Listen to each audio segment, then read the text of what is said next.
जब देश के पहलवानों ने इंसाफ की बात को आधार बनाकर गंगा जी में अपने मेडल को प्रवाहित करने की बात कही तो सबके मन में सवाल यह था, क्या मेडल वाकई में गंगा जी में प्रवाहित कर दिए जाएंगे? क्या मेडल गंगा जी में डाल दिए जाएंगे? काफी देर तक तस्वीरें निकल कर आई, 1 घंटे तक रोती हुई तस्वीरें हमने देखी, जहां पर विनेश फोगाट, बजरंग पुनिया, साक्षी मलिक रोते हुए नजर आए। लेकिन आखिर में उन्होंने गंगा जी में प्रवाहित नहीं किया। किसान नेता नरेश टिकैत से बात करके वापस लौट आए। लेकिन क्या आप जानते हैं कि ऐसा कारनामा या ऐसा इंसाफ के लिए काम जो है 27 साल पहले मोहम्मद अली ने किया था, जो बॉक्सर थे। उन्होंने अपने ओलंपिक मेडल को नदी में फेंक दिया था और वो पहली बार एक उदाहरण बनकर आए थे जब ऐसा हुआ था। दरअसल मोहम्मद अली ने अपनी बायोग्राफी में बताया था कि एक रेस्टोरेंट में उन्हें घुसने नहीं दिया गया था और वो रेस्टोरेंट को लेकर नियम था कि वो केवल गोरे लोगों के लिए है। इस नस्लवाद से नाराज वो हुए थे और रोम ओलंपिक से लौटने के बाद जो उनका मेडल था, इस घटना से दुखद होने के बाद ओहियो नदी में उन्होंने फेंक दिया था। 27 साल पुरानी ये घटना जो है, ये आज लोगों को तब याद आएगी जब पहलवान वहां गए थे।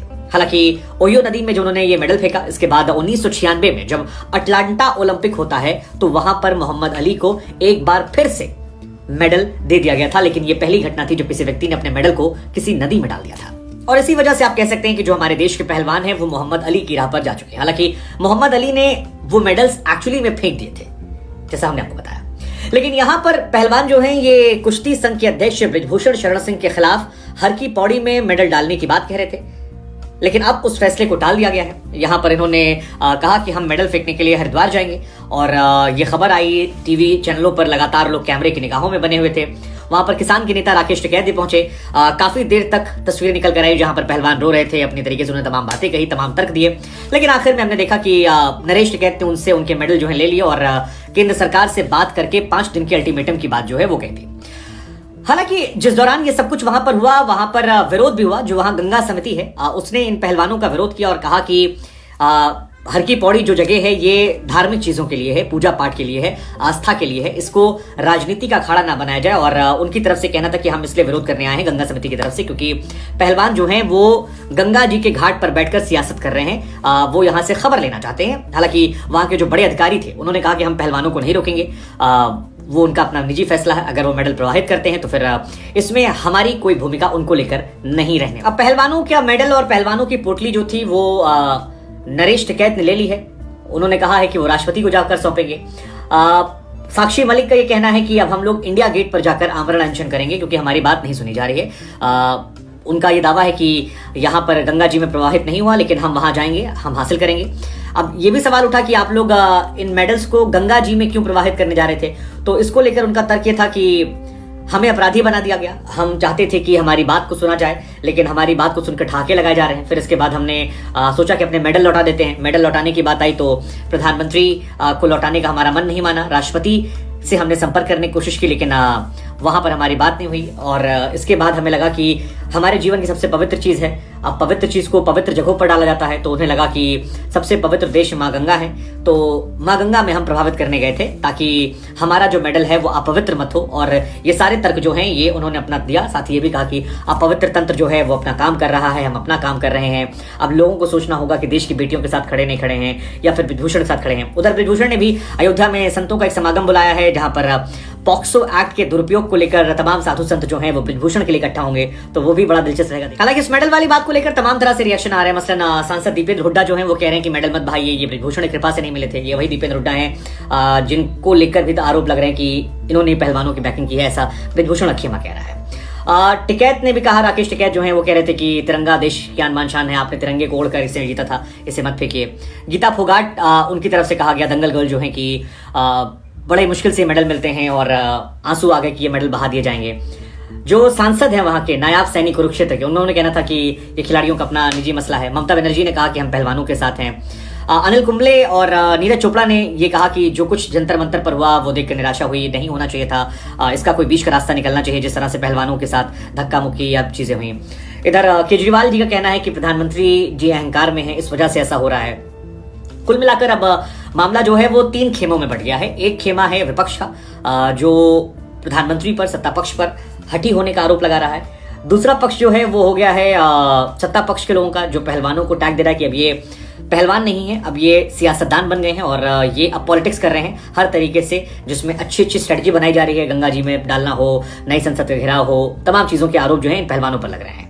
और तीसरा पक्ष जो है वो मेरे आपके जैसे या नीरज चोपड़ा अनिल कुंबले के जैसा है, जिसे लगता है कि यार दोनों ही मामलों में अगर ये पहलवान पॉलिटिक्स भी कर रहे हैं और अगर ये पॉलिटिक्स नहीं भी कर रहे हैं तो भी जंतर मंतर जो तस्वीरें आई वो दुर्भाग्यपूर्ण थी, क्योंकि ये हमारे देश के पहलवान हैं। एक बीच का रास्ता निकलना चाहिए जिस वजह से ऐसी तस्वीरें ना आए जहां पर इनके रोने, चीखने, चिल्लाने और जमीन पर पटके पड़े रहने, ऐसी तस्वीरें जो हैं ये परेशान करती हैं, क्योंकि हमने आपने इनके लिए इनकी जीत पर जश्न मनाया है। हमारी आपकी जिम्मेदारी है कि ऐसी तस्वीरें ना आए और जो भी मामला है वो एक बेहतर तरीके से सॉल्व हो जाए। हालांकि बेहतर तरीका क्या होगा, सुप्रीम कोर्ट की कमेटी की जांच हो सकती है, पुलिस की कार्रवाई हो सकती है, लेकिन फिर दोनों का अपना अपना तर्क है कि एक जनता का चुना हुआ प्रतिनिधि है, इधर ये जीते हुए पहलवान है और कानून अपना काम करेगा। तो मुझे लगता है कि बेहतर यही होगा कि सुप्रीम कोर्ट की अगुवाई में एक अच्छी कमेटी बने जो इस मामले को जल्दी से जल्दी जांच करे और जो भी दोषी है उस पर कार्रवाई करे। अगर ब्रिजभूषण दोषी है तो उन पर कठोर कार्रवाई हो, अगर वो आरोप सिद्ध नहीं होते हैं तो फिर इस तरफ देश की भावनाओं का माहौल उड़ाने के लिए हो, लेकिन जो हो इस तरह से मत हो, क्योंकि अब ये चीजें दुर्भाग्यपूर्ण हो रही हैं। लेकिन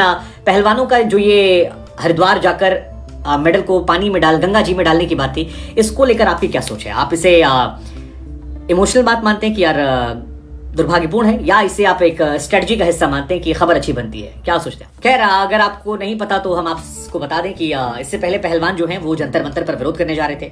जिस दिन नई संसद भवन का उद्घाटन हुआ था उस दिन भी काफी हंगामा हुआ था और पहलवान जो है नई संसद भवन जाकर विरोध करना चाह रहे थे। महिला महापंचायत बुलाई गई थी नई संसद के उद्घाटन के दिन। उस दिन पुलिस ने बैरिकेडिंग लगा दी थी और काफी तस्वीरें निकल कर आई थी जो परेशान करने वाली थी, दुखद तस्वीरें थी। उस दिन भी आरोप लग रहे थे कि पहलवानों ने जानकर ऐसा दिन चुना, और एक बीजेपी की साइड से एक पोस्ट भी वायरल होती है कि जब ट्रंप आए थे तब विपक्ष की तरफ से ये किया गया, जब ये हो रहा तब ये किया गया। कुल मिलाकर वो दिखाने की कोशिश है कि हर इंपॉर्टेंट दिन पर कुछ ऐसी घटना होती है जिससे इंटरनेशनल न्यूज जो बदल जाए। इधर विपक्ष और पहलवान जो है वो ये कहते हैं कि जब आप सुनेंगे नहीं तो बड़े दिन पर ही हम अपनी बात को उठाएंगे ताकि हमारी आवाज जो है वो दूर तक पहुंचे। अब अगर आपने मन बना लिया सुने ही ना, सत्ता पक्ष कह रहा है कि सुन तो रहे हैं, आप चाहते हैं आपके मन मुताबिक हो। कुल मिलाकर जो हो रहा है वो दुर्भाग्यपूर्ण है। लेकिन जाते थे सवाल भाई आपसे कि ये जो गंगा जी में प्रवाहित करने वाली बात है, ये अच्छी स्ट्रेटजी थी खबर बनाने के लिए, या कहते हैं ना कि टूट गया हम, अब टूटने के बाद कोई तो रास्ता होगा। और जिन्होंने कहा कि पवित्रता से, बड़ी मेहनत से ही कमाए थे तो गंगा जी में डाल दे रहे हैं कि ठीक है यार बस करो अब। मतलब आप क्या सोचते हैं इस पर? आप हमें जरूर बताएगा, हम आपकी राय जानना चाहेंगे। आ गए तो क्या कहना है बोलो। ये वीडियो पटना चिड़ियाघर का है, जहां लालू प्रसाद यादव के बड़े लाल और वन पर्यावरण मंत्री तेज प्रताप यादव ने पटना चिड़ियाघर का औचक निरीक्षण किया और उनका ये वीडियो सोशल मीडिया पर अब तेजी से वायरल हो रहा है। तेज प्रताप यादव का जानवर से प्रेम तो जग जाहिर है, वो हमेशा जानवरों के प्रति समर्पित भी रहते हैं। अब गर्मी की मार जिस तरह से पड़ रही है, ऐसे में इंसान तो इंसान, जानवर भी परेशान हैं। बढ़ती गर्मी में पटना जू में रह रहे जानवरों को किसी भी तरह की कोई परेशानी ना हो, इसके लिए सरकार की तरफ से कई सारी सुविधाएं दी जा रही है। सरकार द्वारा की गई व्यवस्था को लेकर वन एवं पर्यावरण मंत्री तेज प्रताप यादव ने पटना जू का औचक दौरा किया, जहां वो पटना जू प्रशासन और जानवरों को दी जाने वाली सुविधाओं के बारे में जानकारी ली और अधिकारियों को निर्देशित भी किया।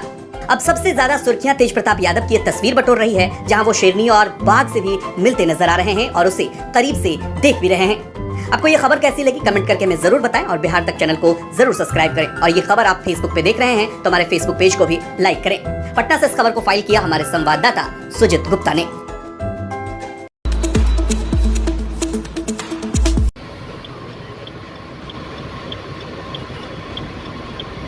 पैसे दो और आगे बढ़ो, क्योंकि यहाँ बिना वसूली पार नहीं होती है गाड़ी। यकीन नहीं हो रहा तो खुद देखिए, रात के अंधेरे में बिहार पुलिस का कारनामा जो कि कैमरे में हो गया कैद। देखिए, यही है नीतीश कुमार की सुशासन राज में पुलिसिंग, कैसे खुलेआम ट्रक वालों को लूट रही है, वसूली कर रही है। भैया सुशासन राज में लूट मची है, रोक सको तो रोक लो। ये वीडियो आरा से सामने आया है, जहां बालू लदे ट्रकों से पुलिस की डायल 112 गश्ती की टीम के द्वारा अवैध वसूली करने में मशगूल है, जिसका वीडियो वायरल हुआ, जिसमें साफ तौर पर दिखाई दे रहा है कि पुलिस कर्मी सड़क पर वाहन चेकिंग की आड़ में बालू लदे वाहनों से वसूली कर रहा है। रात के अंधेरे में ट्रक वालों से पैसे लूट रहे हैं। पहले थोड़ा बार्गेनिंग करते हैं, फिर हाथ बढ़ा के जो मिला वो ले लेते हैं। जरा देखिए इस वीडियो को।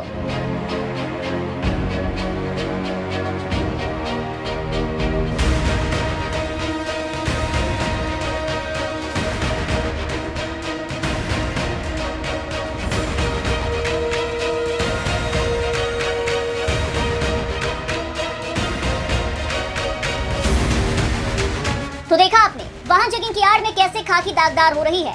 सूबे में डायल 112 टीम का गठन पीड़ित लोगों की मदद करने के लिए किया गया है, लेकिन ये पुलिस वाले अपनी ही मदद में लगे हैं। रात के अंधेरे में वसूली का खेल धड़ल्ले से जारी है। इस वीडियो के वायरल होते ही पुलिस महकमे में हड़कंप मच गया और फजीहत होने पर तब पुलिस हरकत में आई।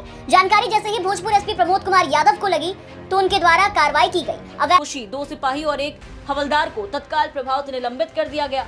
12 की जो है व्हीकल है जो इस क्षेत्र की नहीं है लेकिन वहाँ से वसूली कर रहा है, तो जैसे हमें सूचना मिलती है तत्काल सहायक पुलिस अधीक्षक को हम निर्देशित करते हैं और उसके बाद थानाध्यक्ष चांदी वहाँ की टीम तुरंत वहाँ पर छापेमारी करती है। छापेमारी के क्रम में पता चलता है कि सहार क्षेत्र में जो डिप्यूटेड 112 है और उसके जो है एक ड्राइवर जो सैप का जवान था और 2 जो है उसके डीएपी जवान, ये तीनों मिल के वहाँ पे जो है ट्रक वालों से अवैध वसूली कर रहे थे और इनको रंगे हाथ जो है तो पकड़ा गया। भागने की कोशिश भी की लेकिन हम लोग जो टीम थी उन्होंने घेर के अपने जो पुलिस के जवान थे इनको पकड़ा और इनके बाद जो है इनके जो है जो भी विधि संगत कार्रवाई के तहत इनके प्राथमिकी दर्ज की गई है। प्राथमिकी दर्ज करके इन सबको जो है मणिपुर में अभी ढेर सारी एजेंसियां सुरक्षा की दृष्टि से काम कर रही हैं। उनके बीच में बेहतर समन्वय के लिए एडवाइजर श्री कुलदीप सिंह जी जो कि रिटायर्ड डीजी सीआरपीएफ हैं, उनकी अध्यक्षता में इंटर एजेंसी यूनिफाइड कमांड की व्यवस्था आज से ही हम रचना में लाएंगे, जो सभी एजेंसियों के बेटर कोऑर्डिनेशन के लिए, पक्षपात विहीन कोऑर्डिनेशन के लिए इनकी अध्यक्षता में काम होगा। जितने भी केस रजिस्टर किए गए हैं इसमें से 5 केस चयनित किए गए हैं और 1 केस इन जनरल कॉन्स्पिरेसी का रजिस्टर्ड कर ये 6 केसों की जांच सीबीआई का विशेष दल करेगा, जो भारत सरकार के तत्वाधान में किया जाएगा।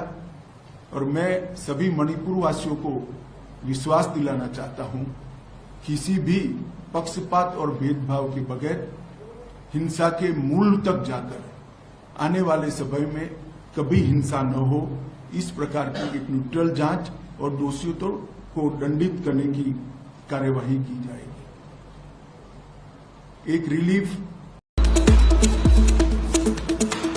कांग्रेस पार्टी और कांग्रेस का शीर्ष नेतृत्व और राहुल गांधी जी, हम सब इस बात को कई बार दोहरा चुके हैं कि करप्शन को लेके हमारी जीरो टॉलरेंस है। किसी भी कीमत पर भ्रष्टाचार को हम लोग स्वीकार नहीं कर सकते हैं और कांग्रेस ही वो पार्टी है जिसने हमेशा नौजवानों को प्रोत्साहित किया है, राजनीति में बाकी क्षेत्रों में उनको आगे आने का मौका दिया है। तो नौजवानों के साथ अगर कहीं गलत होता है या कहीं उनके साथ नाइंसाफ़ी होती है तो मैं समझता हूँ पार्टी हमेशा उसके खिलाफ रही है। भ्रष्टाचार और नौजवानों के भविष्य, इन 2 मुद्दों पर किसी प्रकार का कोई समझौता कोई करे या मैं समझौता करूं, ये संभव नहीं है। अभी 1-2 दिन पहले मेरी बात दिल्ली में हुई थी। कांग्रेस का जो शीर्ष नेतृत्व है, अध्यक्ष जी हैं, बाकी सब लोग हैं, जो मांगे मैंने रखी थी उसका पूरा संज्ञान पार्टी को भी है। दिल्ली में परसों मैंने बात की है और मैंने कहा था, जब मैं 15 तारीख को मैंने एक सभा को संबोधित किया था जयपुर के अंदर, कि भाजपा के शासन में वसुंधरा जी के कार्यकाल में जो करप्शन के मामले उठे थे, जो खुद अशोक गहलोत साहब ने, मैंने, तमाम कांग्रेस नेताओं ने अपने मुंह से कई बार हम लोगों ने इन बातों को रखा था और ये बात पब्लिक डोमेन में है, तो उन पर एक प्रभावी जांच होनी चाहिए। और जहाँ तक राजस्थान पब्लिक सर्विस कमीशन है, वहाँ पर काफ़ी पद खाली पड़े हैं और कुछ नियुक्तियाँ ऐसी हैं जो मैं समझता हूँ बेहतर हो सकती हैं। इसलिए उसका मूल चूक उसमें परिवर्तन लाना, उसकी फंक्शनिंग में, उनकी नियुक्तियों में मापदंड तय हो और जो हमारे लाखों लाख बच्चे जो बड़ी मुश्किल से शहरों में जाकर मकान और कमरे किराए पे लेते हैं, कोचिंग और ट्यूशन में पैसा खर्च करते हैं, साल 2 साल मेहनत करते हैं, उसके बाद अगर उनके साथ धोखा हो जाता है तो उन लोगों के पास कुछ लोग ओवरेज हो जाते हैं, कुछ के घर परिवार वालों को आर्थिक बहुत दिक्कतें आती हैं, तो उन लोगों की आर्थिक मदद हम लोग करें। मैं समझता हूँ ये मैंने मुद्दा उठाया था और मैं समझता हूँ इस मुद्दे पर कार्रवाई सरकार करेगी। जैसा मैंने कहा, परसों मैंने इन बातों को दिल्ली में सब इन बातों को जानते हैं और मैं दोबारा कहना चाहता हूं कि जो मैंने इश्यूज़ उठाए थे, खासकर करप्शन के इश्यूज़, जो व्यापक भ्रष्टाचार, यहाँ लूट मची थी भाजपा के शासन में, उसके खिलाफ कार्रवाई करनी पड़ेगी। और जो नौजवानों को इंसाफ दिलाने की बात थी, उस पर मैं समझता हूँ किसी प्रकार का समझौता करना संभव नहीं है। और मैं उम्मीद करता हूँ, क्योंकि आज मेरे ख्याल महीने का आखिरी दिन है और मैंने 15 मई को इस बात को कहा था कि सरकार इस पर जल्द कार्रवाई करे, और ये बात सब जानते हैं। तो मैं इंतज़ार कर रहा हूँ कि परसों हमने दिल्ली में बात की थी और कार्रवाई करने का जो दायित्व है वो कह चुके हैं राज्य सरकार को करना है। तो देखिए